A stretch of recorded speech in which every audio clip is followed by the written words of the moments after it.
ప్రస్తుతం మనతో పాటు పల్లె రవి గారు ఉన్నారు, సీనియర్ జర్నలిస్ట్, అలాగే బీఆర్ఎస్ పార్టీ సీనియర్ నాయకులు, మాజీ కార్పొరేషన్ చైర్మన్. పల్లె రవి గారు, బీఆర్ఎస్ పార్టీ భవన్ ని కూల్చేస్తాం, బీసీ భవన్ గా మారుస్తామని శ్రీశైలం యాదవ్ గారు కామెంట్స్ చేయడం అనేది జరిగింది. అంటే ఇక్కడ బీఆర్ఎస్ భవన్ లో బీసీలకు న్యాయం జరగట్లేదా? సో వాళ్ళు తీసుకున్నటువంటి కామెంట్ ని ఏ విధంగా చూడొచ్చు అంటారు? ఇప్పుడు శ్రీశైలం యాదవ్ గారు ఏ కాంటెక్స్ట్ లో తెలంగాణ భవన్ ని నేను బీసీ భవన్ మారుస్తాను, బీసీ భవన్ బుల్డోజర్ పంపిస్తాను ఆయనకే తెలియాలి. ఒకవేళ నిజంగా బీసీ భవన్ గా మారుస్తాను అది ఉద్దేశం అనే సంతోషం. ముందు మీరు మీ పార్టీ కామారెడ్డి డిక్లరేషన్లో బీసీలకి 42% రిజర్వేషన్లు ఇస్తాము స్థానిక సంస్థలు అని చెప్పి 6 నెలలను చట్టబద్ధత కల్పించి అమలు చేస్తామని చెప్పేసి హామీ ఇచ్చింది. మీకు నిజంగా బీసీ ప్రజల పట్ల నేను కూడా ఒక బీసీ బిడ్డను, మీరు కూడా ఒక బీసీ బిడ్డని, సంతోషం.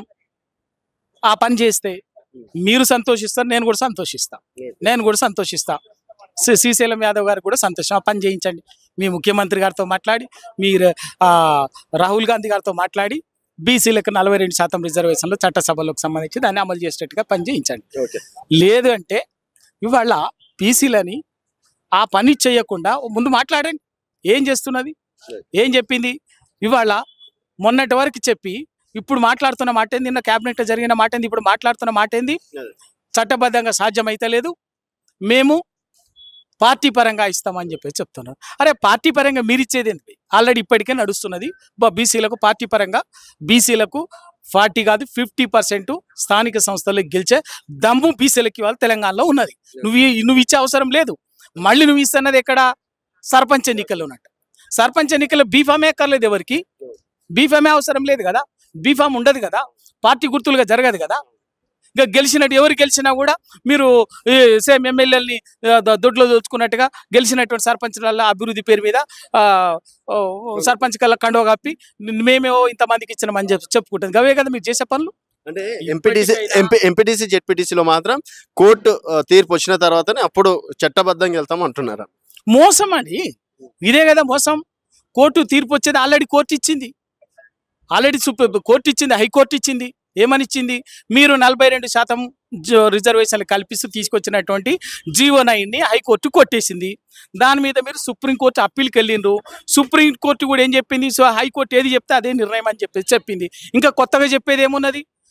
ఎందుకు అంటే ఈ కోర్టు చెప్పకముందే మేంగా బీసీ ఉద్యమకారులుగా, బీసీ వర్గాల నుంచి వచ్చినటువంటి వాళ్ళగా మేము 2 సంవత్సరాల నుంచి అదే మాట చెప్తున్నాం.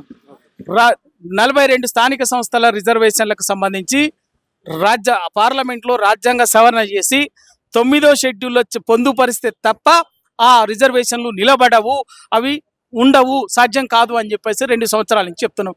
మీరు జీవో ఇచ్చినా, జీవో చట్టం చేసినా, ఆర్డినెన్స్ చేసినా కూడా మోసం చేయడం అవుతుంది తప్ప నిజంగా బీసీలకి అవి కల్పించడానికి కాదు అని చెప్పినాం. మళ్ళీ సేమ్ అదే చెప్తున్నా, అదే మోసం. కాంగ్రెసు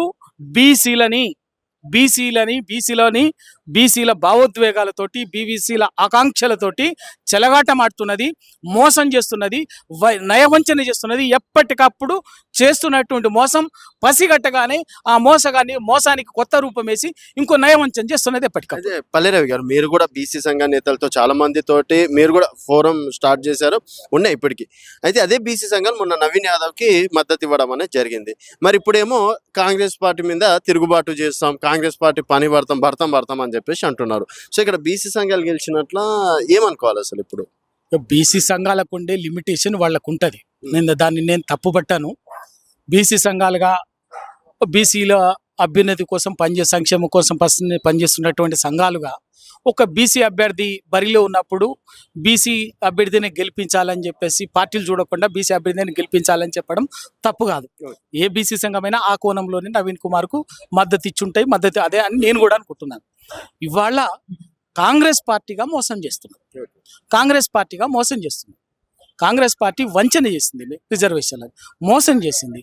2 సంవత్సరాలుగా సాధ్యం కాదు, ఇట్లా ఏం చేయాలో తమిళనాడు ఏం చేసింది అది చేద్దామంటే ఆ పని చేయకుండా కేవలం ఎప్పటికప్పుడు రచ్చ చేయటం తప్ప, రాజకీయం చేయటం తప్ప, దానికి బీఆర్ఎస్ మీద ఇంకో బురద జల్లేటటువంటి ప్రయత్నం చేయటం తప్ప ఇంకా వేరే ఇంకేమీ లేదు. ఇప్పటికైనా చెప్తున్నాం, బీఆర్ఎస్ పార్టీ, మా వర్కింగ్ ప్రెసిడెంటు, చాలా స్పష్టంగా అసెంబ్లీలో చెప్పినారు. మేము మాట్లాడినాం, ప్రతి సందర్భంలో చెప్తున్నాం.